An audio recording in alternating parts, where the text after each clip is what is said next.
Alright, shalom, shalom, yasharal, shalom, shalom, mashpachad, shalom, shalom, people of the world. Trust everybody's having an awesome third Yom of the week, and we are now in part 2 of the series, and I don't want it to be a long one. I'm just thinking part 2 is going to be done right now. I got enough. My phone just died, and I was able to get a charge of 20. That should be all I need to say what I need to say. People desiring it so. And so this is part 2, what to look out for when reading Paul's writings. And originally I wanted to call it renouncing, denouncing Paul, but when I was about to write that, like something else just said what to look out for, because you can't really just renounce and denounce Paul like altogether, all the stuff he says, because a lot of stuff that he does say in his writings are detrimental or paradigm to the paramount to the belief, to what we believe in. And but you still get a lot of the essence even from Peter and James and whatnot, but he gives a lot more of it. And that here's one of those things I don't want to jump right into right away, but in a nutshell, what I did want to kind of just say, and I'll let it bear out. You can kind of go back and read it on your own and see it. But is that you have to understand that Paul and the disciples of Talmudim in that first century lived in a romantic Greco-Roman era, so we know how easy it is to get, pressed down, and bombarded or very inspired, like been inclined to the world paradigm, to be inspired by the culture of your age, like how to act, how to be, how to carry yourself. If we were in the 20s or whatever, in the times of we'd be like, nah, Shane, like Shane. And it just depends on what area you're in. And so like them, it just that paradigm, that construct, that influence to that society was so strong that everything was romanticized. So they had to romanticize it to appeal to the Gentiles. So that's what they're doing. Paul, being Roman, had that on lock already, and so so a lot of it was romanticized, for their time. We don't need it so romanticized now. We already got too much than what we needed to. We need to Torah-ize it more, get back to Torah-centricness. But anyways, that being said, just wanted to state that. So when you see that and you think we're supposed to have all this love and all, it's a great foundation, but you have to understand they couldn't help but be influenced by the smoke in the air, if you will, the fragrance in the air. Just had everybody, it affected everybody, even the Talmudim. And we see that James even says that in his writing, that everybody, no one's like, we'll see that in a little bit. I'll remember to say that again.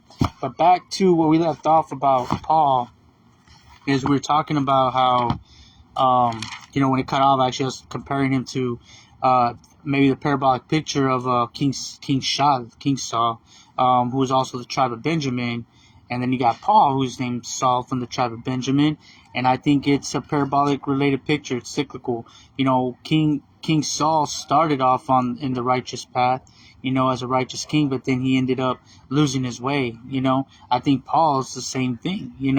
He started out with the calling of Yah, and then he ends up kind of losing the way. We see that where it talks about the thorn in the flesh. He starts getting afflicted to keep him from boasting and, his proud speeches and, and just maybe he had other intentions in mind that he was battling, because he even says that I didn't even know what coveting was till I saw the command, and I coveted, I couldn't help but covet. Covet could be anything. It might not just be, coveting someone's,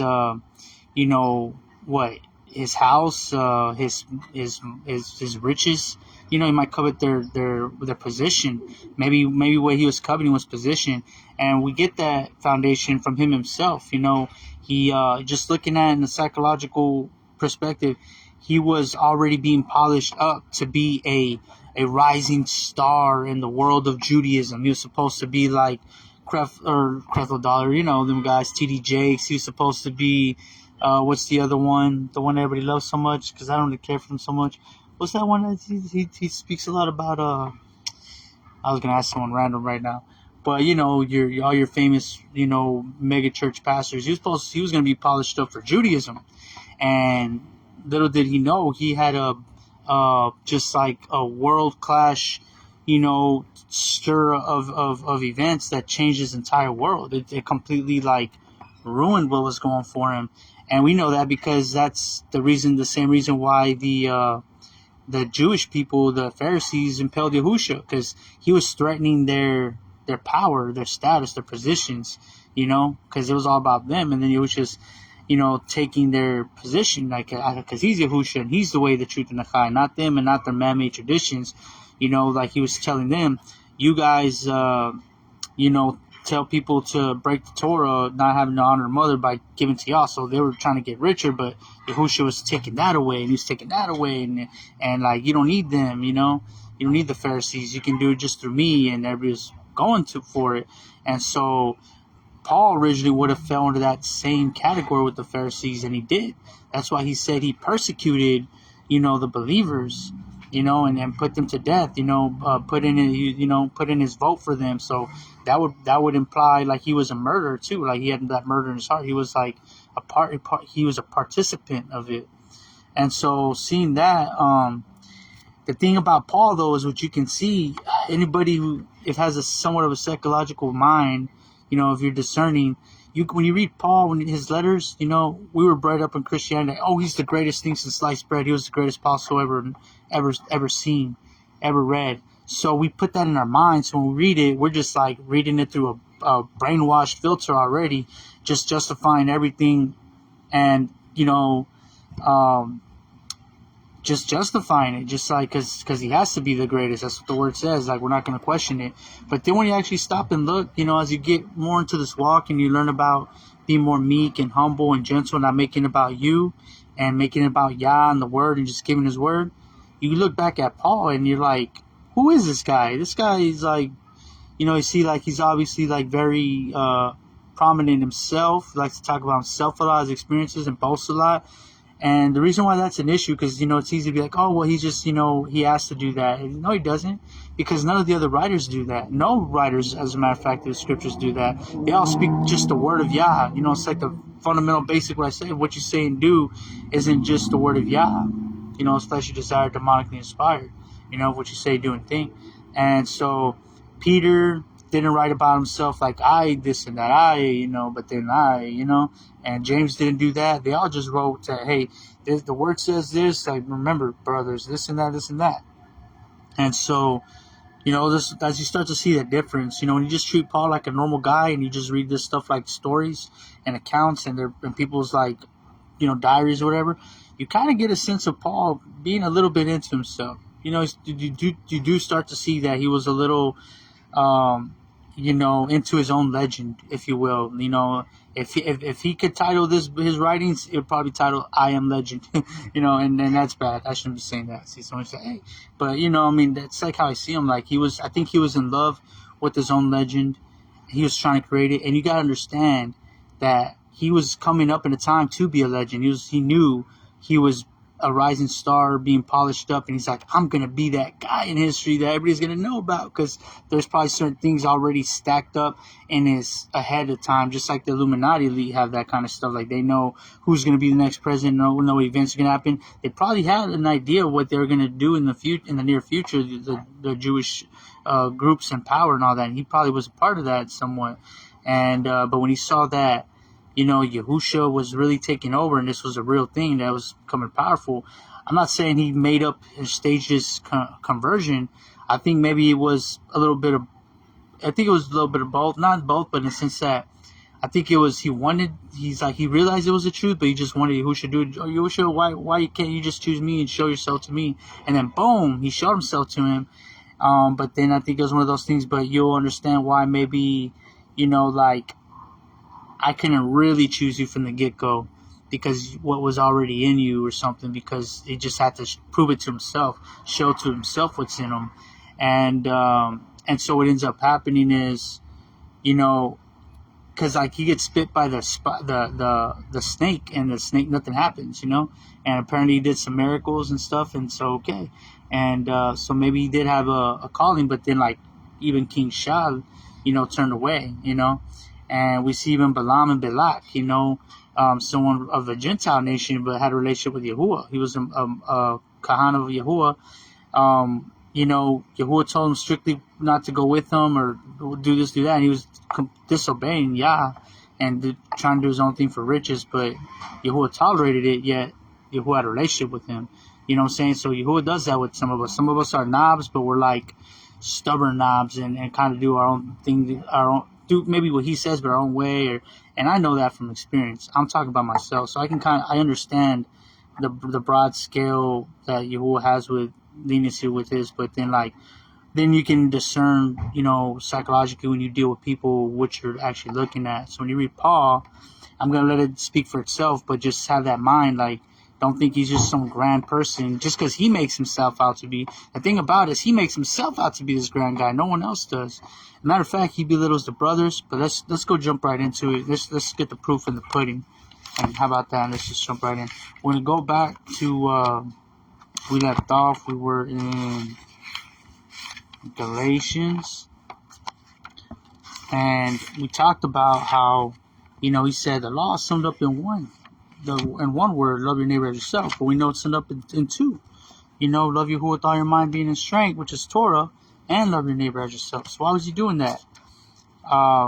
My humble opinion, my discerning opinion, and the Ruach is that he saw that we talked about earlier in part 1 that he tried telling the Jews, preaching to the Jews Yahusha, and they were having an issue with it. Maybe because he wasn't meant to preach to them. It wasn't for him. Because we see later Jacob in Acts 21 says, "You see how many thousands I believe?" That's basically like a statement saying, "We got no problem converting them. I don't know why you're having an issue converting them." And then the other issue is that, Paul also says, like we're reading in Galatians, that he was having an issue with the Pharisees are creeping in, trying to put them under the heavy burdens hard to bear, the Torah, or being circumcised, we say, which is not just the idea of Torah, but Torah concerning the Jews at that time is the same way it's concerning the Jewish people. Judaism is like all the extra regulations and laws and traditions that they added to it that are not in Torah. You know what I mean? And so, so what the idea is that Paul had probably a talk with James at some point and said, "Hey man, you know what? It's hard as it is to convert, our own people of Jews, much less when they do convert, even twice as hard to get them to give up Judaism and just to do Torah alone. Like I can't seem to make both happen. If I get them to believe in Yahusha, they just want to be in Yahusha, like they just want to acknowledge him, but then still be in Judaism, but they don't want to just do Torah alone, And I believe this is why we see, I believe that's a conversation that happened at some point between Yaqub and Shal, James and Paul, because what James or Yaqub says here in Acts 21, he says, this is Acts 21, verse 18, and we'll get back to Galatians, but this just came up on my mind. Acts 21, verse 18 says, I'll let you get there. Acts 21, verse 18, you can pause it too. It says, "And on the following Yom, Shal went in with us to Yaqub." Paul went with us to James, and all the elders came. And having greeted them, he was relating one by one what Elohim had done among the Gentiles through his service. So Paul is telling James and everybody how he's been doing with the Gentiles. Like, hey, I know it hasn't been working out with me and the Jews, but it's working out with me and the Gentiles. I'm converting them. You see where I'm going with this? He wanted to make sure he had a thub report. So he's like, yeah, I got hundreds of, Gentiles believing, so that's where I'm meant to be. And then when they heard it, James and the assembly, they praised Yadon, and they said to him, this is Yaqub talking, James, "You see, brother, how many thousands of Yahudim there are who have believed." So now this is James telling Paul. Paul related to James. Now James is telling Paul how they're doing with the Jews. He says, "You see, brother, how many thousands of Jews, Yahudim, there are who have believed, and all are ardent for the Torah." All are ardent for the Torah. Why would he need to say that? See, a lot of times, everybody know, most believers where we are now, are familiar with that. But don't question why he even says that, because of course they're Jews. Of course they're going to be ardent for the Torah. They're Jews. Why would you even need to say they're ardent for the Torah? Wouldn't it just be like, look how many Yahudim have believed in Yahusha? You know? But why did he say all are ardent for the Torah? It's my humble, discerning assumption, a discerning opinion that, again, Paul and James had this talk where Paul's like, even if you get them to believe, they're not going to want to give up. They're not going to want to let go of the Judaism, the Jewish traditions. They're not going to want to just do Torah alone. To them, that's unheard of. Like, because we do Torah alone. We get that's what the belief is. Jewish people want to keep the Judaism, and that's the issue we have even now. Christians understand it ain't just about Yahusha. They come out of all the pagan customs and go straight into Messianic Judaism. Same thing that Paul was talking about. Happening to Gentiles there too, so that's why he was trying to keep them away from going into Torah to being under Torah, because he didn't want them to go into the traditions of man, the Judaism. And the issue with the Jews was they are having trouble believing in Yahusha, much less once they did believe, giving up the traditions and just doing Torah alone. So this was a conversation that James and Paul had, but James is telling them basically, you see, brother, I'm going to read it again. You see, brother, how many thousands of Yahudim, Jews there are who have believed, and all are ardent for the Torah alone. In other words, James is saying all are down with just doing Torah. They're ardent for just, hey, let's just keep Torah and not do the traditions. That's why it's written in there. That's why it needed to be expressed. Otherwise, that's like saying, like a given thing that it would an oxymoron in a sense, like something that's already a given. Why say it, And it's like saying red is blue because blue is red. It's like you just said, like, yeah, it's already, but he had to say that because he's letting it be known it's something new. It's like, hey, they're all down to do Torah alone. And so he's proving it to Paul that they can get, Jews to believe. Because if you go through Acts, Paul says, you know what? I've seen in the scriptures it says that, Yahusha, that and it's foretold that he's going to, reject the covenant with his people and give it to the Gentiles. So I go to the Gentiles, like I'm done. And he was trying to tell to James, I believe. Paul was like, hey, man, I think we just need to be done with the Jews and just go to the Gentiles, like not even waste our time. He's like, no, we're going to do it, And then he says, look, how many thousands I believe, and they're ardent for just Torah alone and without the traditions, they get it. So that's what's going on. And look what it says, continue, 21:21. And they have been informed about you that you teach all the Gentiles. They have been informed about you, brother, to Paul, James' son Paul, that you teach all the Yahudim, the Jews who are among the Gentiles. I think he was really just telling the Gentiles, but he didn't realize there was Jews among them, so that's how he got caught up. To forsake Moses, Masha, saying not to circumcise the children, nor walk according to the practices. And we know that he did teach that from Galatians chapter 3. I read from 5, but I'm going to go back and read from 3. And that he did read against circumcision and all that, practicing Torah, that he was saying we're not under Torah, right? Well, what then is it? James says, he's caught him red-handed. He says, they shall certainly hear that you have come. So do this, or we say to you, we have 4 men who have taken a vow, the Nazirite vow, where you shave your head and let it grow out real long, and you shave it again to offer it up. Take them and be cleansed with them, and pay their expenses so that they shave their heads. And all shall know that what they have been informed about you is not so, but that you yourself also walk orderly, keeping the Torah.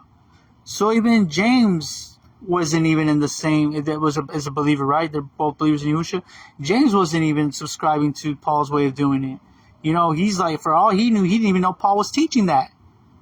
From James' perspective, see, these are accounts. We're to actually read it and be like, oh, wait a minute. We're looking at a case, an investigation. We're not just supposed to say, oh, they're all the believers, and it's all yippee skippy. It's all we do what they say. And even Paul, no, it's like, this is an account of letters that we have to piece together and do the math and weigh it out and see what's going on here.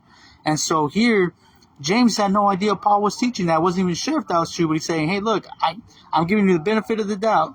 I know that I'm not going to assume, I'm going to give you the benefit of the doubt. I'm assume that ain't true. But look, prove it to them that you keep Torah. Do the vow, the paying of the expenses. Take them, cleanse them, and pay the expenses. shave their heads so they know what has been said about you is not true. But you yourself walk orderly, keeping the Torah. Then Shah took the men on the next day, and having cleansed right there, we just skip down to verse 26. Shah didn't, we don't hear a peep from Shah right there. He didn't say nothing. We just see verse 26. Then Shah took the men on the next Yom, and having been cleansed with them, went to the Magdash to announce the completion of the Yomim of their separation, the separation of the vow for their head and all that, until the offering should be presented for each of them. What? So there you see that Paul just complied and did it. So what happened to his big old speeches, big old, if you keep Torah, you're under a curse and this and that. How come he didn't tell that to James? Like, no, we're not keeping Torah. You know what I'm saying? He's all things to all people, right? He says, I'm a Jew to the Jew, Gentile to the Gentile. Isn't that confusion? Isn't that like double-mindedness? Like, what are you doing? Like, he's trying to, let me tell you what my theory is. He was polished up, again, to be a rising star in Judaism. And when that plan shifted, when he shifted that plan, he wanted a position so bad, though he couldn't take it. He's like, well, I'm going to be a part of the Nazarene then. If I see this is really moving. He had somewhat of a real conversion, real miracles, things was happening. We should really give him a shot. But he still let the coveting of position get in the way. He still wanted it so bad. He couldn't just trust and wait on a who. He found ways to do it in his own strength, and it was all backfiring against him. Because here I think he was like trying to say there's no point in trying to convert Jews. So he lacked the patience, that love, that carry, that patience. He was just trying to grow something quick, get rich quick scheme or grow an assembly quick scheme. And he said, forget the Jews, let's go to the Gentiles. But then it backfires because, James stayed and finessed and worked it out. And then Paul comes back to James in Acts 21 and says, look, brother, how many thousands of Jews have believed and all are ardent for the Torah. We made them believers, they converted, and they're down with just keeping Torah alone without the Jewish traditions. They got the true belief. And so Paul was like, oh, shoot. And so, hey, man, we heard that you're going around the Gentiles teaching to forsake the Torah and whatnot. Why would he do that, though? It's my humble, discerning opinion again. Seeing that James didn't know about this, Paul was doing this on the low, on the slick.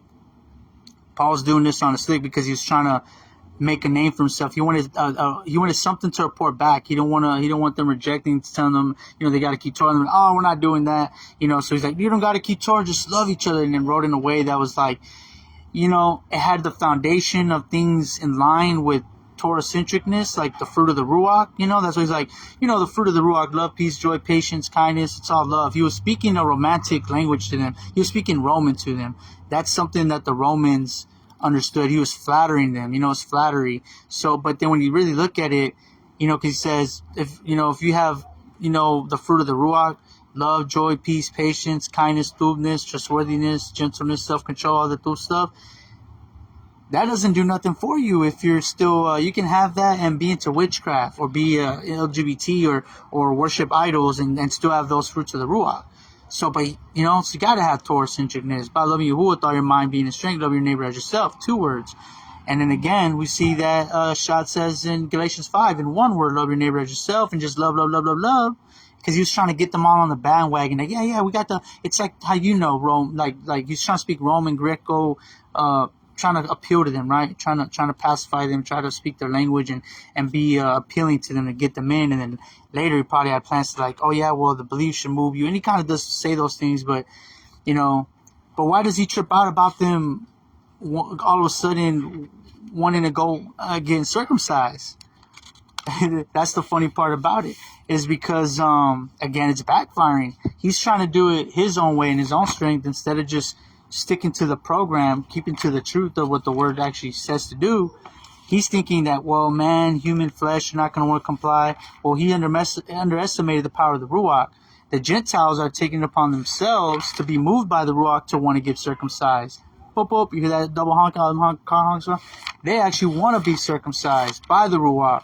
But he's objecting to it because in his mind, it's all backfiring his plan, because that means that they're going to the Jewish people, to the Yahudim in Jerusalem and whatnot, and integrating. He doesn't want them to move too quick into that process. Also, he meant well because they didn't want them going to Judaism.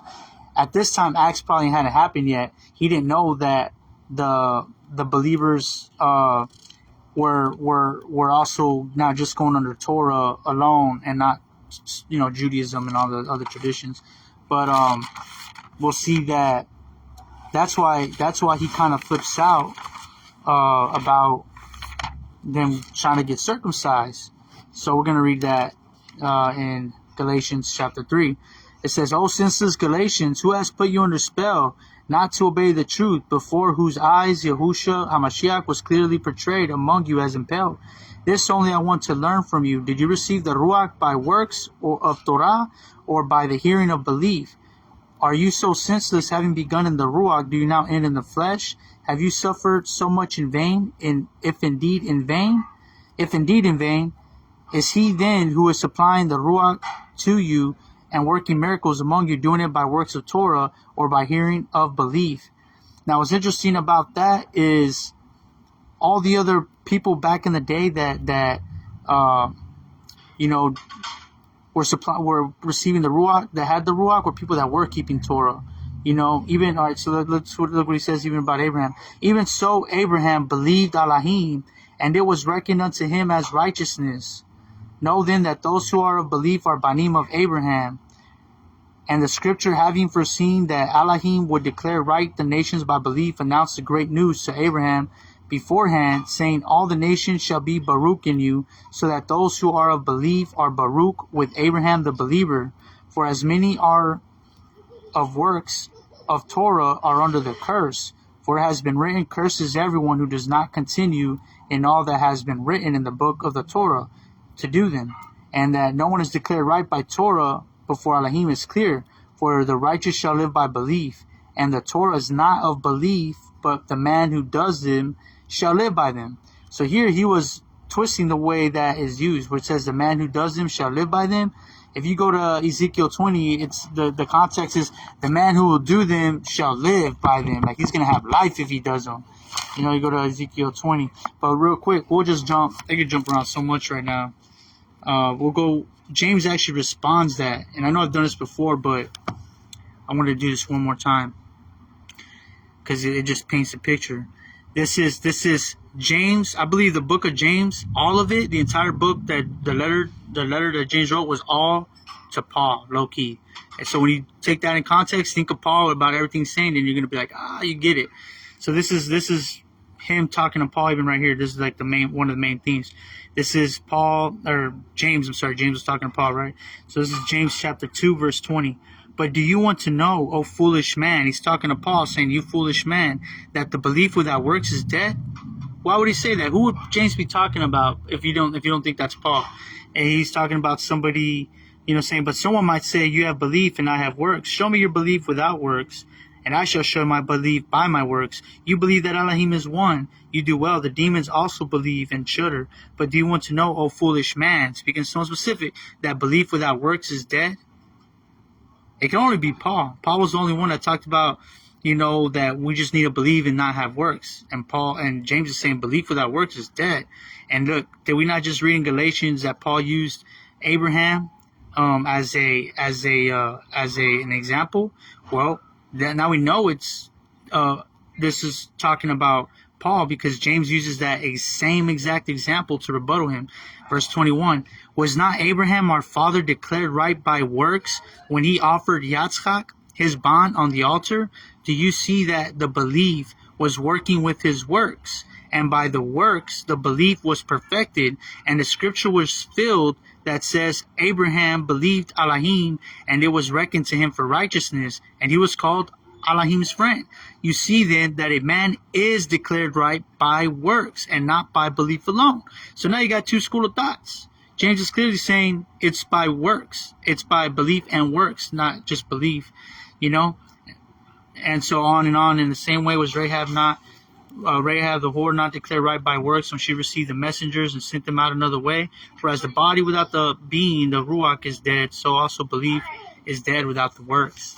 Now we go to Genesis 26, and we see an example that, even Abraham kept the law. There was Torah going on there that it just doesn't, that's not the main focus at that time, but that's what's going on. We see it mentions that we get a brief little cameo on Torah being kept by by Abraham in Genesis 26.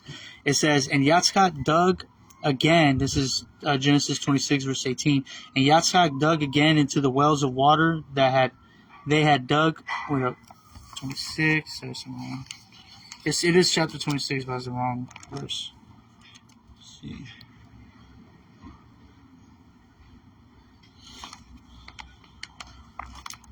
Verse 4, it says,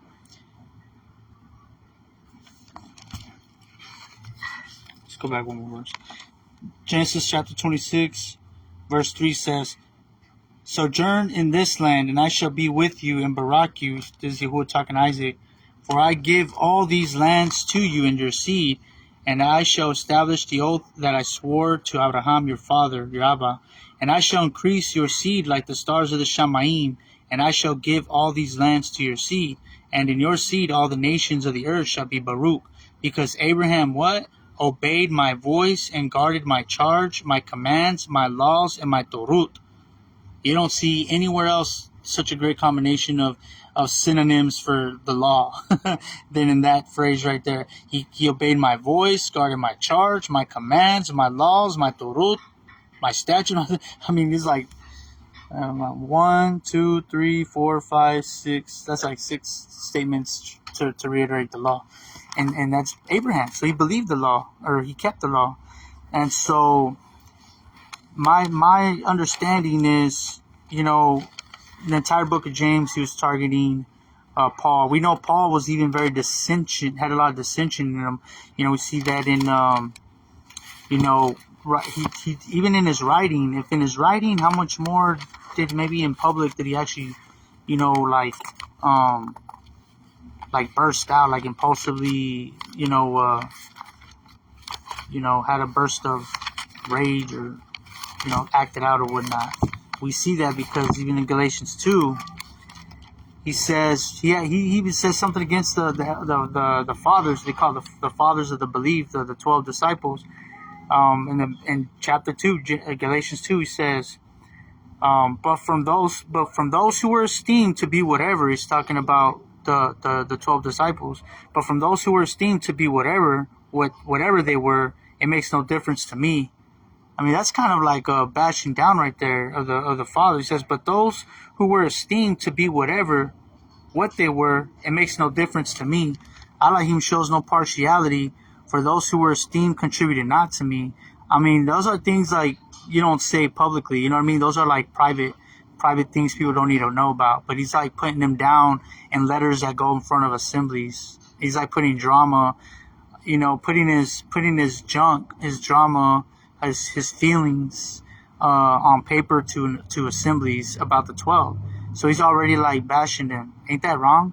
And he says, but because we think, Paul's the greatest, so we think he's justified. We're like, oh yeah, I mean, Paul was like, he came in and he outdid the disciples. He worked harder than them.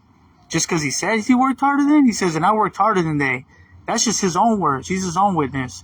If you look again, Paul says he couldn't get the Jewish believers, the Jews, to believe. James says, you see how many thousands have believed and they're ardent for Torah? It sounds to me like even if Paul worked harder, more exhausted himself, James and the 12 got the job done.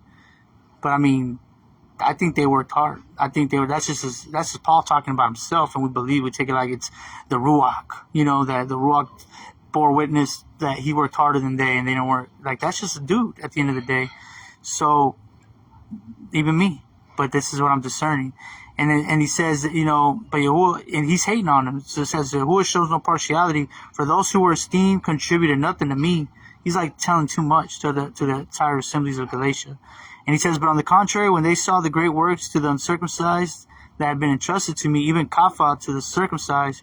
But on the contrary, when they saw that the great news to the uncircumcised had been entrusted to me, even as Kapha to the circumcised, for he who worked in Kapha to make him an emissary to the circumcised also worked in me for the Gentiles. So when Yaakov, Kapha, and Yahuchanan, who seemed to be supports, came to know the compassion and favor that had been given to me, they gave me and Barnabas the right hand of fellowship, with purpose of we unto the Gentiles, and they to the circumcised. Now here's what's interesting. Even there he bashed him low-key. He didn't need to say that.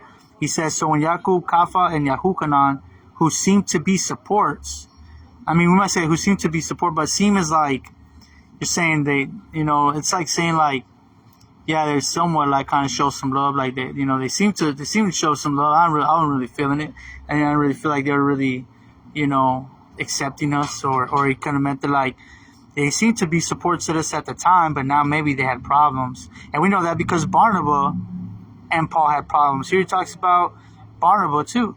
He says, given to me, they gave me and Barnabas the right hand of fellowship.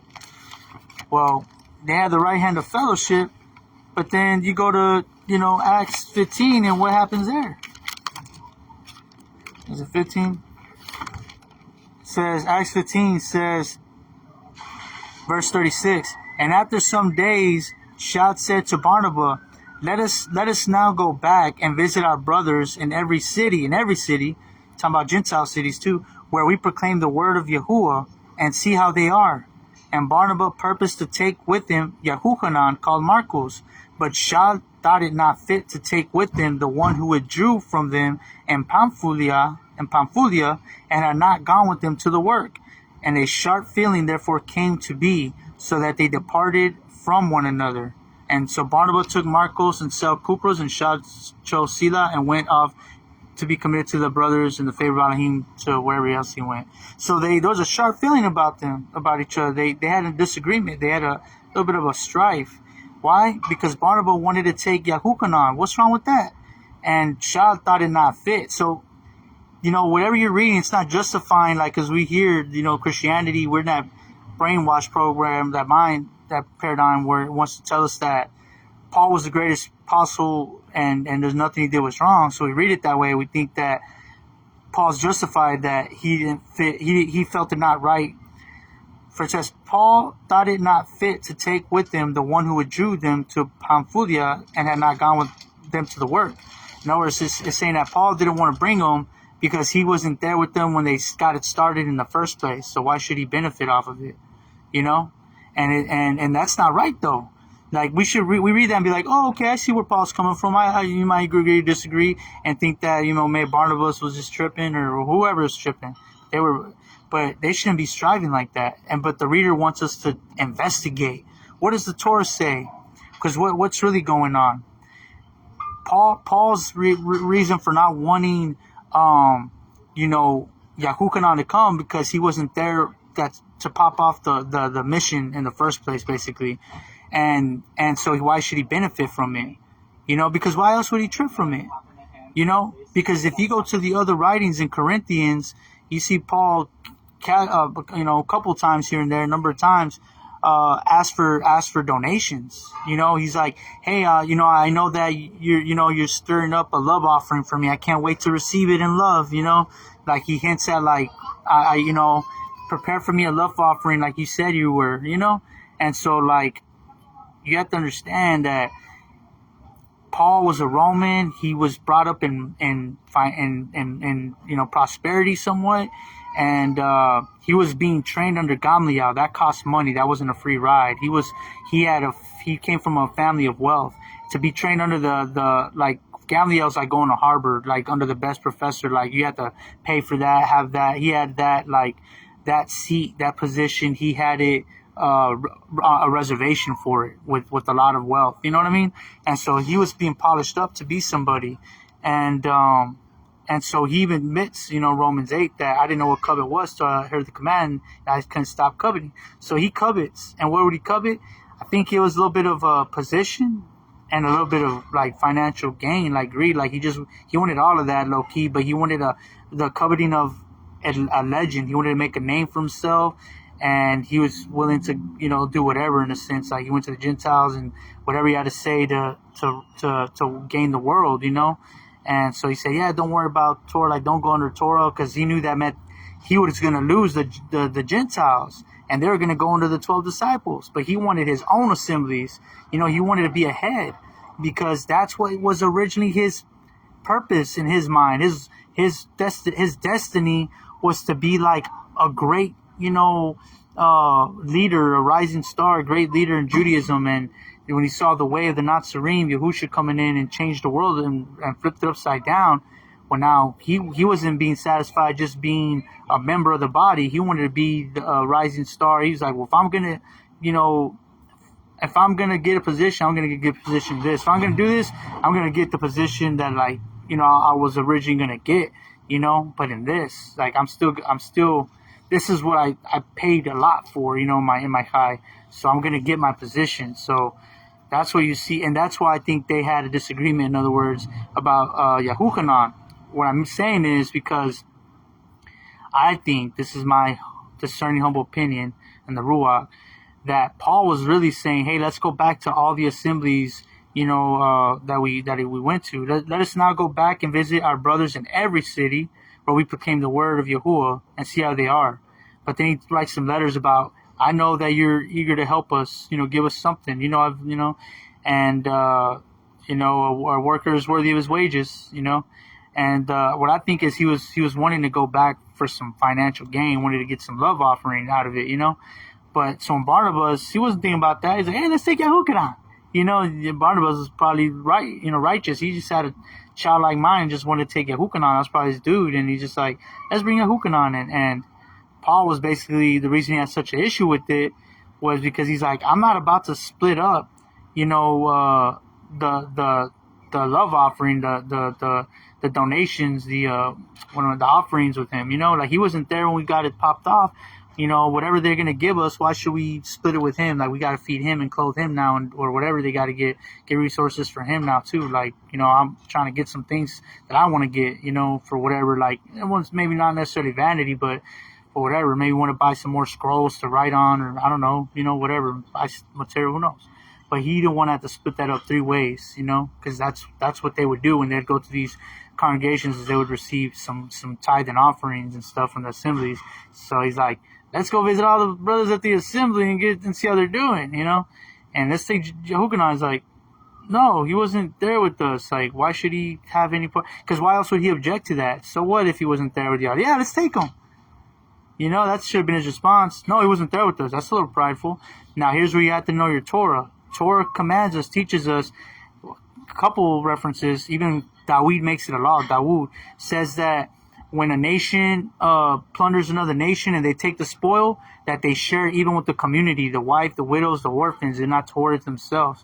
And then they had that one story where they went out to a battle and that half the people were like too tired to go, so they stayed and watched the bags. And so Dawood took, King Dawood took the mighty men of valor who were down to fight, and they went and slayed them and whatever, and took and whooped butt. And then they came back with all the plunder and the booty. And then the people were like, yeah, let's split it, And some of the men who were Dawood said, no, let's not let them have any, because they didn't go with us to the battle, And then Dawood said, wait a minute. But shouldn't the ones who stayed and watched our stuff, our provisions and our stuff, also share in the plunder, And he's like, well, I guess you're right. And then he's like, you know what, making a law forever. No matter what, anytime we go out to the battle, the plunder is not just going to be ours. We're going to split it as much as we can, as possible, with the community, And so that being said, that Torah dynamic should have been in Paul's mind concerning, taking John, Yahuchanan, when just the fact that he said it was telling on him. Basically, what the writer was doing was like, do you know Torah? Because we're kind of low-key like telling on him what we shouldn't have to tell on him. We should just be able to write down a situation and you should already know it. And that's basically when it says that Shad said no, right? He's like, when it says that, let us not go back and visit our brothers in every city where we proclaim the word of Yahuwah and see how they are. And Barnabas purposed to take with him Yahuchanan called Marcos, but Shad thought it not fit to take with him the one who withdrew from them in Pamphylia, and had not gone with them to the work. And a sharp feeling therefore came to be, so they parted from one another. So he didn't think it fit to take with him the one who didn't go to the work with them. In other words, that's the same Torah dynamic of, I'm not about to share my benefits, share the reaping and the benefits of our work, the fruits of our labor with somebody who didn't have part in it. That's against Torah. Torah says you share that with those who didn't have part in it, because they're still part of your community. And that's what we see. Paul has an issue. That's a greed issue. That's a covet issue. That's a hoard issue. That's a selfish issue. That's a pride issue. That's all kinds of issues. And so that's what we're seeing as the issue. You feel what I'm saying? And so the writer wants us to pick up what they're putting down. They're not going to tell us plainly, and Paul was wrong for this, but Paul's just going to say how great he is, and that's already wrong. But then he speaks against he has already dissension with Barnabas, short feeling, concerning like sharing the fruits of the labor, bringing John, and like, don't you think that's a little wrong? Like, I don't want to bring him because he didn't, imagine you're with your boy, it's just like he's supposed to be love. He writes all these letters about love, but then it's like, hey, let's bring so-and-so. No, he didn't go with us when we did it. Like, there's no love in that, but because it's Paul, we think, oh, well, it's okay, it's Paul. He knows what he's talking about. It may not make sense. No, it doesn't make sense. It's not right. That's how you have to open your mind and like free your mind in the Torah. The Torah will free your mind. You know what I'm saying? Torah Syndicate, you can see all the shenanigans of people through the Torah lens. Like Barak Yehu for Torah is not done away with. Torah gives us eyes to see. It's Ruach.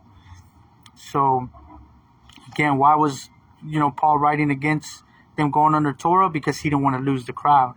He's trying to keep the Gentiles to himself to make a name for himself. I know this. And so I don't subscribe to Paul. I mean, you don't really need a lot of meat from him anyways. A lot of just romanticized love talking. Because even some of the romanticized stuff, like the fruit of the Ruach, is wrong too. Because, there's no law against love. But then it's like, but then there's no law. People can just be doing the lawlessness in a loving way. You know what I mean?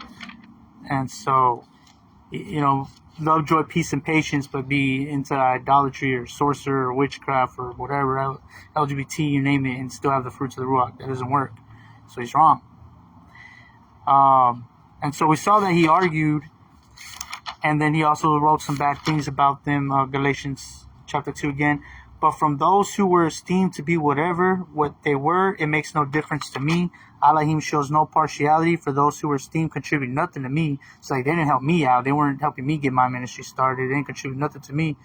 Well, because he was already from money in a sense financially. He had connections. And so he wanted to build up a new pipeline with the Talmudim. Beep, beep, beep. You know what I'm saying? He was trying to create another stream of connections again. So he didn't want to lose the Gentiles. Gentiles was like a little income stream right there too. And so when Yaakov, Kafa, and Yehukanan, who seemed to be supports, whatever they were, you see what I'm saying? Like, do you get what he's like telling on himself. He's like, what's the word? He's just like throwing up on his letters and his writing. Just can't help himself. It's just there. I ain't gonna lie, that's wrong. He's false for that. That makes him false in a sense. And so now you see his little shenanigans with like stirring up conflict. And so by the time you get to, the letter James, now you can see James was completely the entire time talking about Paul. Let's read James now. Think about all the stuff we just went through about Paul. It says, but do you not know, O foolish man, that the belief without the works is dead? Was not Abraham our Abba declared right by works when he offered Yitzchak his bond on the altar? Do you see that the belief was working with his works, and by the works the belief was perfected, and the scripture was filled where it said, and Abraham believed Elohim, and it was reckoned to him for righteousness, and was called Elohim's friend. You see then that a man is declared right by works and not by belief alone. And I'm going to just skip down to chapter 3. This is him still talking to Paul, chapter 3. Not many of you should become teachers, my brothers, knowing that we shall receive greater judgment. He's talking to Paul.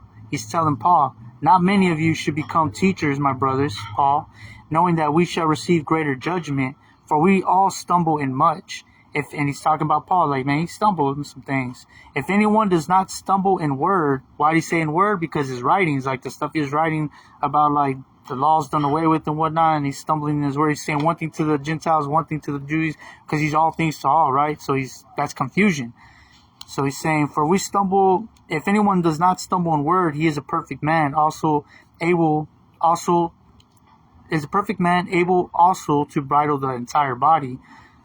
Look, we put bits on the mouths of horses for them to obey us, and we turn their body. Now he's contrasting this or comparing this to moving the body of Yahusha. You know how you guide the body of the assembly.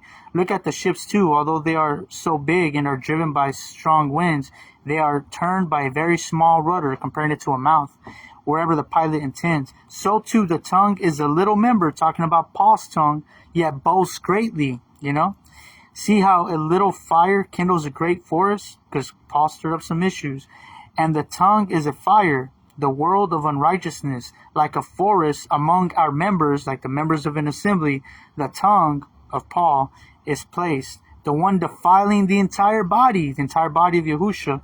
The tongue, like if you have the false tongue in place, a little thing, but then defile the entire body, and lighting on fire the course of generations. Jacob James had some discernment. He's basically saying here, Paul, what you're doing is going to light on fire the course of generations. You're going to create a movement that's going to go the wrong way, buddy. It's going to create Christianity, and it did. And there's going to have to be people in the last days, Yahuwah desiring will give them discernment and straighten out what you made crooked and fix it.